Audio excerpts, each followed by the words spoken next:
So ayun guys, ipapakita ko sa inyo yung yung isang sideline na ginagawa natin, yung pagde-design ng mga product, tapos 3D design, tapos piniprint natin sa 3D printer. So ito guys, mga example yan ng mga 3D printed product na ginawa natin. So ito kasing mga product na to ay mga obsolete part na siya, o yung mga hindi mo na mabibili sa market. So ang maganda gawin dito sa mga katulad niyan na mga obsolete part na wala ka na kasing mabibili niyan sa market. So ang pinapagawa ng mga client natin ay pinapa-replicate nila sa atin using 3D printing. I-design muna natin yan, tapos saka natin iti-3D print. So dito yan ginagawa sa, ito ay 3D modeling software. Pwedeng SolidWorks, pwedeng Fusion. Ako dalawa yung ginagamit ko, SolidWorks saka Fusion. Pero marami pa dyan, marami pang ginagamit sa industry katulad ng NX at marami pang iba. So itong nakikita nyo ay Fusion. So ito yung isa sa pinaka familiar ko kasing software talaga, na medyo gamay na gamay ko na. Saka yung SolidWorks, yun din, sanay din tayo sa SolidWorks. So ayan yung kung makikita nyo, yan yung 3D model na ginawa natin dito. Tapos pag na-print mo na siya sa 3D printer, ito na siya. Ayan. Ayan. Ayan. So ito ay piyesa to na ng yung citrus juicer sa yung restaurant, sikat na restaurant sa Tagaytay yung customer natin dito, yung Antonio's. So merong citrus juicer sila na hindi na nila siguro mabilan ng piyesa na ganito. So nagpagawa sila. Ito naman, tong material na ginamit natin dito ay food grade material naman yan. So ayan yung gamit natin. Kaya pwede siya dun sa citrus juicer na machine.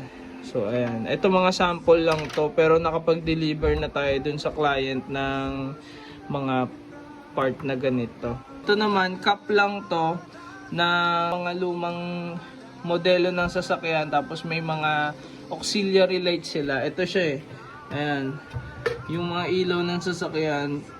Ito kasi yun guys yung yung cover niya, tapos ayan, i-snag fit lang yan dyan, tapos may mga screw, may mga lalagyan ng screw dyan para nakapix siya. Naman ang client natin dyan ay mga auto works siya, auto works, auto shop, paint, ganun yung mga services niya. Kapag may mga parts siya na hindi niya na ma-produce, katulad din ito naman to, cover to ng headlight din, parang pang sa kanya, pang fixture sa headlight din. So ayan, ginawa na rin natin to, na deliver na natin yung 3D printed nito. Ayan. So yung mga pinapagawa niya, mga obsolete item, yung hindi mo na mabibili sa market, pero kaya natin kopyahin sa 3D print. Advantage ng mga 3D printing talaga is para siya sa mga customized parts, yung mga prototype, yung mga ganyan, yung mga rare item na pwede mong i-replicate. Tapos mas mura mo siya mapoproduce through 3D printing. So ayun guys, kapag may mga pyesa kayo na requirement, tapos hindi na siya available sa market, o kaya prototype siya, so pwede nyong itap yung 3D printing. Pwede tayong gumamit ng 3D printing dyan para mas ma-produce natin ng mas cost efficient.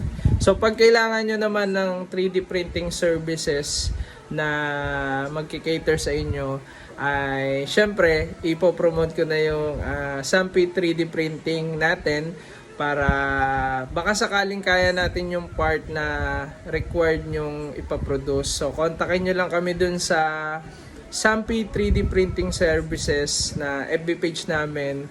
I-comment ko na lang din dito sa video na to para makita nyo yung link. At nandun din yung mga previous project na nagawa namin. So yun lang guys, and thank you and God bless.